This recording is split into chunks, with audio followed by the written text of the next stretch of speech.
Salam sejahtera bagi kita semua. Jumpa kembali dengan saya, Bung Johan, dalam Apologetika Kristen Indonesia, mencerahkan dan menerangi dengan judul Yesus Kedua Muncul dari Indonesia. Bapak, Ibu, saudara-saudari yang baik hatinya, hari ini saya dikirimi screenshot komentar oleh kawan saya perihal statement seorang pengagum pendeta ES yang menurut saya sudah sangat berlebihan. Ia mengawali komentarnya dengan mengatakan bahwa Bapak ES adalah gembala yang menggiring domba-dombanya untuk menuju kebenaran. Banyak insan-insan yang diubahkan melalui firman dan dedikasinya dan menjaring banyak jiwa. Lalu ia menyatakan simpatinya dengan mengatakan tidak mudah beban yang Bapak emban. Selanjutnya yang sangat mengejutkan saya adalah ketika orang itu mengatakan bahwa Bapak ES adalah Yesus yang kedua yang mengemban tugas dari Sang Bapa. Lalu ia mengakhiri komentarnya dengan mengatakan, Tuhan mengasihi Bapa sampai pada kesudahannya. Demikianlah saudara-saudaraku kira-kira komentar tersebut. Saya tidak tahu entah apa yang ada dalam pikiran orang ini ketika ia mengatakan Bapak ES adalah Yesus kedua yang mengemban tugas dari Sang Bapa. Ya, Sang Bapa itu maksudnya Sang Pencipta langit dan bumi ini. Luar biasa, saudaraku. Tidak main-main, saudaraku. Ia menerima tugas langsung dari Sang Bapa setelah 2000 tahun kekristenan berlalu sejak zaman Yesus. Baru kali ini ada Yesus kedua. Para rasul dan seluruh Bapak Gereja lewat semua, saudaraku. Menurut saya, ini sudah pengkultusan. Terlepas apakah yang bersangkutan menyetujui atau tidak, tetapi ini sangat tidak bagus buat para domba polos dan lugu. Terlalu berbahaya dan tidak baik bagi kesehatan iman jemaat. Kita semua tentu mengasihi pendeta ES dan para pengikutnya. Sehingga adalah hal yang perlu untuk memberikan tanggapan sekaligus pencerahan termasuk bagi semua pendengar di akhir zaman ini agar berhati-hati supaya tidak terjerumus dalam pengkultus individuan yang berlebihan terhadap seseorang. Beliau sudah disetarakan dengan Yesus, Sang Putra Tunggal Elohim. Kalau seperti ini jadinya, maka Yesus bukan Putra Tunggal lagi, karena sudah ada anak kedua Sang Bapa, yaitu Pendeta ES. Bapak, Ibu, saudara-saudari yang saya hormati, medsos ini sebenarnya adalah alat kontrol sosial juga, agar setiap orang dapat berhati-hati dalam membuat pernyataan-pernyataan, karena akan langsung masuk dalam uji publik. Walaupun bukan pendeta ES langsung yang membuat pernyataan ini, melainkan para pengikutnya, tetapi karena ini sudah masuk di media publik, maka tentu berpotensi mempengaruhi yang lainnya. Disinilah kita perlu memperingatkan semua orang agar berhati-hati. Dan kita lihat nanti apa respon yang bersangkutan terhadap hal tersebut. Apakah ia melarangnya dan menegur yang bersangkutan atau tidak? Jika yang bersangkutan tidak menegurnya, maka jelas ia menerima statement ini sebagai kebenaran untuk dirinya, bahwa memang ia adalah Yesus kedua. Tetapi jika yang bersangkutan menegur para pengikutnya yang berlebihan itu, maka kita harus mendukung dan terus mendoakan agar yang bersangkutan benar-benar kembali ke jalan yang benar. Karena selalu ada kesempatan bagi siapapun yang mau kembali kepadanya. Para rasul yang belajar langsung dari Yesus saja, yang bersama-sama dengan Yesus langsung selama hidupnya di bumi ini, para murid langsung dari para rasul, lalu para murid dari para murid langsung yang disebut sebagai bapak-bapak gereja, tidak ada yang berani mengklaim bahwa mereka adalah Yesus kedua. Kalau ada yang menyatakan demikian, saya percaya bahwa mereka sudah pasti akan menolaknya. Selama 2000 tahun kekristenan berlalu pun, ada berapa juta orang yang percaya. Hanya ada 1-2 yang berani mengklaim sebagai Yesus. Nggak tahu, mungkin ke depannya seperti apa. Karena ini adalah masa-masa akhir. Akan semakin banyakkah yang mengklaim sebagai Yesus? Kita lihat saja nanti. Bapak, Ibu, saudara-saudari yang saya banggakan, memang beberapa tahun lalu ES sempat menghebohkan dunia kekristenan juga dengan ajarannya yang agak aneh bahwa Roh Kudus adalah istrinya, yang dalam mimpinya mendatanginya sebagai seorang wanita cantik dan bercumbu dengannya, kemudian melahirkan jemaat. Nah, sekarang pernyataan pengikutnya ini bahwa ia adalah Yesus kedua, apakah ada hubungannya dengan klaim yang bersangkutan sebelumnya bahwa Roh Kudus adalah istrinya? Artinya Yesus kedua ini mempunyai istri Roh Kudus. Saya mencurigai bahwa ini adalah roh yang sama yang mulai menjalar merasuki para pengikutnya. Bapak, Ibu, saudara-saudari yang baik hatinya, sehubungan dengan hal ini sedikit flashback. Beberapa tahun yang lalu di Cina pun muncul juga seorang wanita yang mengaku dirinya adalah Yesus yang telah datang untuk kedua kalinya. Walaupun ia adalah seorang wanita, dia tidak kehabisan akal untuk meyakinkan para pengikutnya yang sudah menjalar ke seluruh dunia. Ia berdalih bahwa Tuhan tidak berjenis kelamin, sehingga bisa saja datang dalam berbagai gender. Aliran Yesus wanita ini menamakan dirinya sebagai Gereja Tuhan yang Maha Kuasa, dan mereka sangat giat di medsos.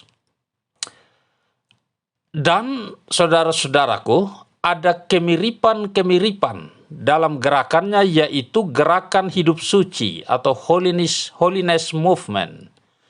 Mungkin ini adalah suatu pukulan atau peringatan juga bagi gereja-gereja yang secara akidah atau doktrinnya benar, agar memperhatikan degradasi moralitas yang mungkin mulai terjadi dalam gereja-gereja yang hanya mementingkan uang dan uang lagi. Sehingga banyak orang yang mulai pesimis dan tawar hati karena ulah gadungan-gadungan tersebut. Nah, saudara-saudaraku, pas ada yang menawarkan gerakan moralitas sebagai antitesa dari situasi kemerosotan moralitas yang menyerang gereja, maka dengan mudah orang bisa terjebak. Apalagi dengan strategi ngecap, saudaraku. Maka banyak orang akan menganggap, wah, ini rupanya yang paling benar. Strategi inilah yang dipakai oleh yang menamakan dirinya sebagai Gereja Tuhan yang Maha Kuasa dengan Yesus wanitanya. Seorang ibu menelpon saya dan menyampaikan bahwa ia sedang mengikuti seri pengajaran dari aliran Gereja Tuhan yang Maha Kuasa tersebut. Menurutnya, ajaran-ajaran moralitasnya sangat bagus. Saya terkejut mendengar hal ini, saudaraku. Katanya dalam pengajaran-pengajaran mereka tidak mata duitan. Mereka menekankan ajaran kasih dan seterusnya. Inilah, saudaraku, strategi iblis yang sangat berbahaya untuk menarik perhatian korbannya. Dengan meyakinkan, iblis akan berusaha untuk menyajikan fakta-fakta yang sedang terjadi. Tuh, lihat gereja yang hanya butuh duitmu. Karena faktanya memang ada yang model begitu. Sehingga tanpa disadari target akan langsung menyatakan persetujuannya terhadap mereka. Lalu mulai digiring pelan-pelan. Ia akan selalu menunjukkan jalan yang tampaknya lurus, jalan yang tampaknya benar, yang tidak ada mata duitannya, Akan tetapi aku berkata kepadamu, berhati-hatilah, sebab ujungnya menuju maut. Bapak, Ibu, saudara-saudari yang terkasih, jika kita teliti membaca dalam Alkitab, semuanya itu telah diperingatkan kepada kita dalam firman-Nya. Antara lain sebagaimana tertulis dalam kitab Amsal, pasalnya yang ke-14, ayatnya yang ke-12, yang demikian bunyinya. Ada jalan yang disangka orang lurus, tetapi ujungnya menuju maut. Hari-hari ini, gereja Tuhan sedang digocoh dengan sangat hebat dari luar dan dari dalam. Dan yang paling berbahaya justru adalah serangan yang dari dalam ini. Jika iblis secara langsung menawarkan jalan yang bengkok, jalan yang tidak benar, maka pastilah orang-orang Kristen akan langsung menolaknya. Umpan iblis akan selalu tampak benar dan menarik. Tetapi di balik itu semua, ada racun yang mematikan jiwamu. Namanya juga umpan, pasti akan dikemas sedemikian rupa agar menarik perhatian calon-calon korbannya.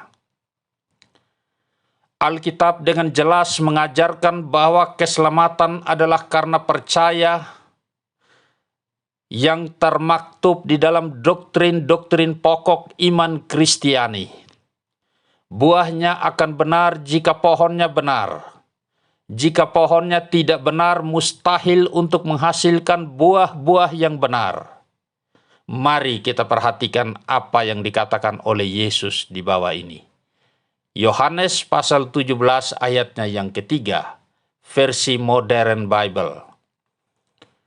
Indonesian Modern Bible atau IMB. Demikian bunyinya.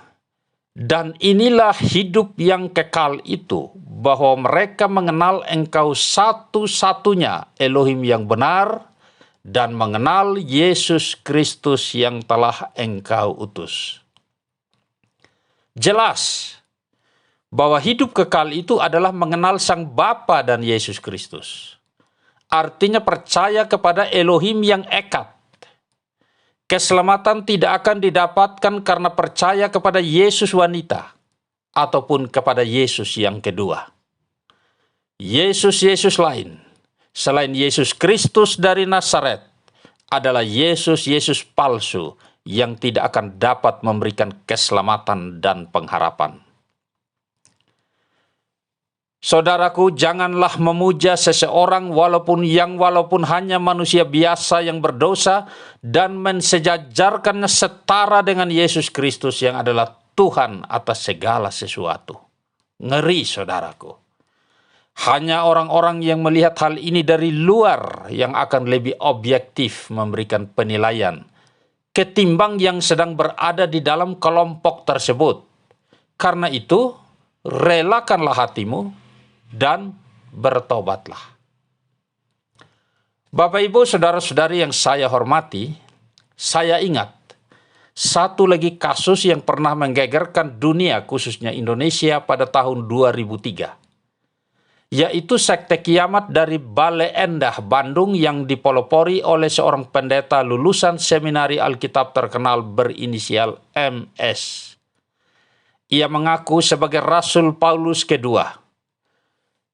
Saat itu saya bersama seorang kawan pernah mendatangi markasnya untuk menasihati mereka sebelum akhirnya mereka diangkut polisi pada hari H kiamat yang mereka nanti-nantikan dan tidak terbukti.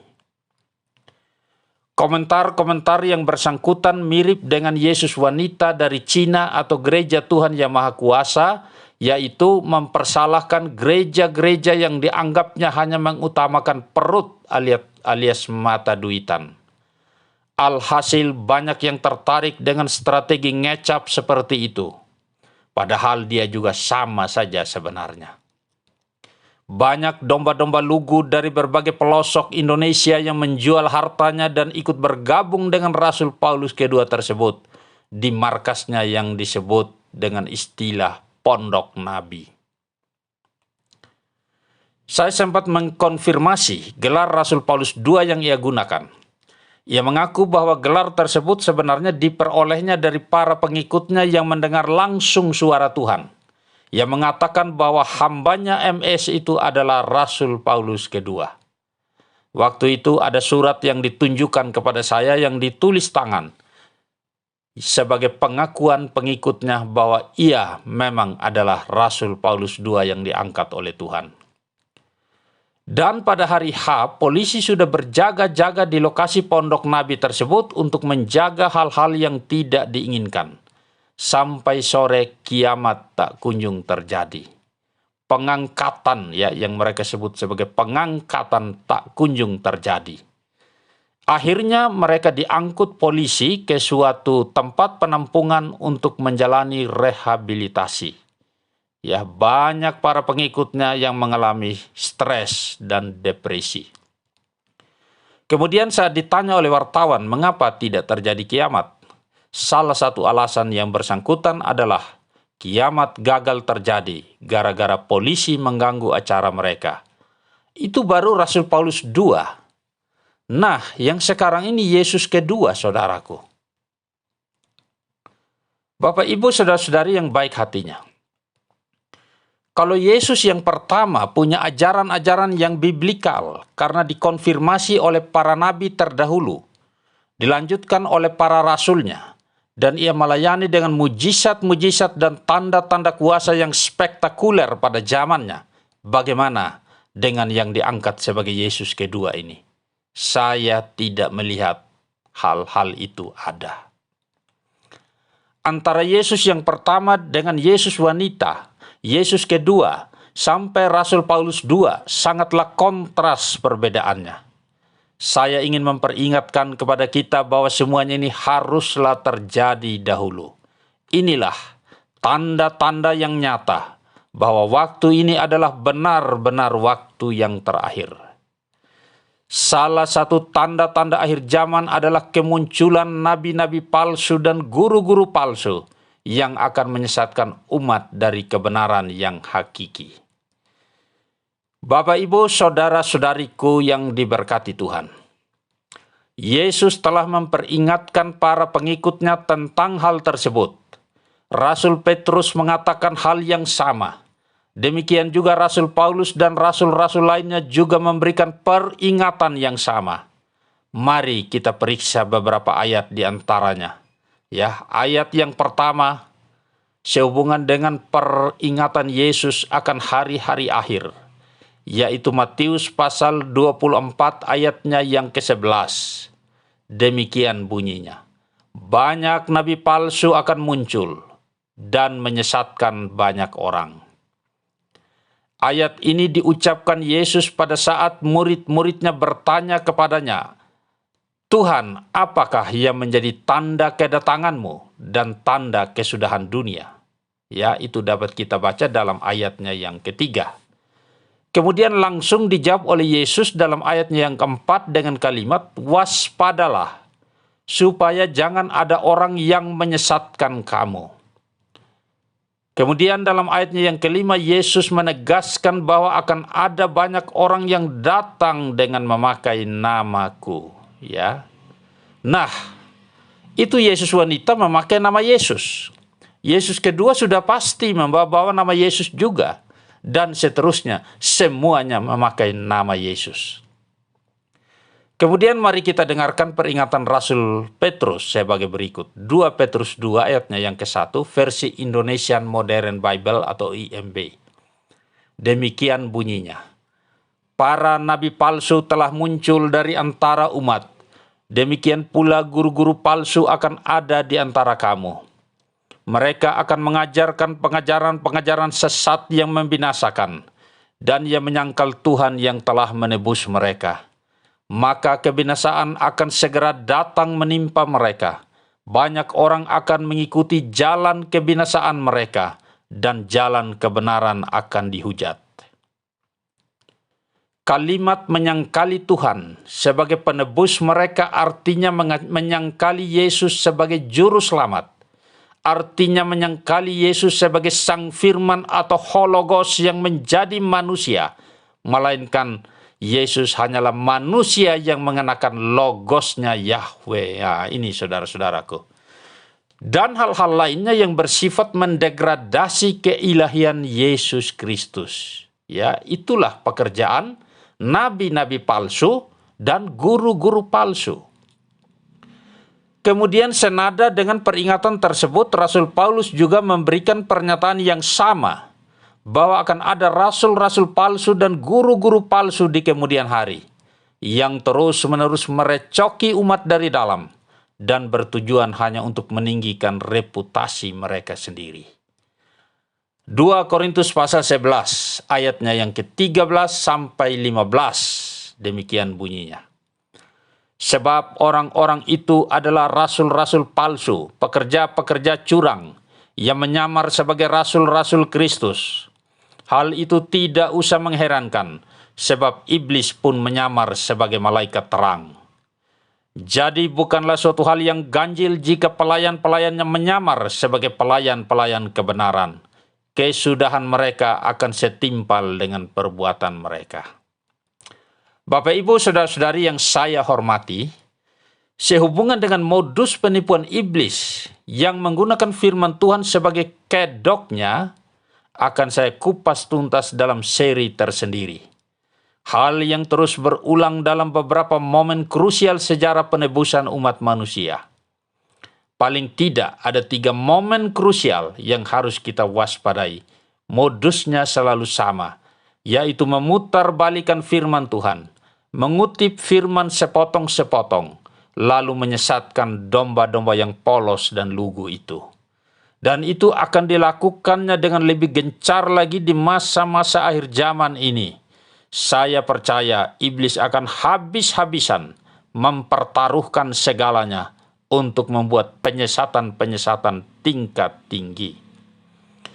Karena itu yang terakhir, mari kita perhatikan nasihat Rasul Paulus kepada para penatua di Efesus. Sebagaimana tertulis dalam Kisah Para Rasul 20 ayatnya yang ke-28 versi Indonesian Modern Bible yang berbunyi demikian. Jadi, jagalah dirimu sendiri dan seluruh jemaat. Karena kamulah yang dipilih oleh Roh Kudus sebagai penilik untuk mengembalakan jemaat Elohim, yang telah Dia tebus dengan darahnya sendiri. Ya, akhirnya saudara-saudaraku, para hamba Tuhan yang benar-benar mau mendengarkan firman Tuhan dimanapun berada, perhatikanlah dengan seksama apa yang engkau ajarkan, dan teruslah melayani Dia dengan tetap berdiri teguh di atas dasar kebenaran firman Tuhan. Demikianlah yang bisa kami sampaikan dalam kesempatan yang berbahagia ini. Kiranya hal ini memberikan pencerahan agar kita dapat melihat keadaan akhir zaman yang penuh dengan intrik dan tipu daya, dan dapat menghadapinya dari posisi yang penuh pengetahuan dan kuasa. Jika Bapak, Ibu, Saudara-saudari diberkati, silakan di-subscribe, like, dan bagikan kepada siapa saja. Dengan cara demikian, kita sudah melayani bersama-sama dan bersama-sama melayani sesuai dengan talenta kita masing-masing. Kami melakukan bagian kami, dan Bapak, Ibu, Saudara-saudari melakukan bagiannya dengan cara membagikannya agar bumi penuh dengan pengenalan akan kebenarannya. Saya, Pendeta Johan, mohon pamit undur diri. Damai sejahtera Kristus yang melampaui segala akal menyertai kita semua sejak detik ini sampai Maranatha Tuhan kita datang kembali. Amin.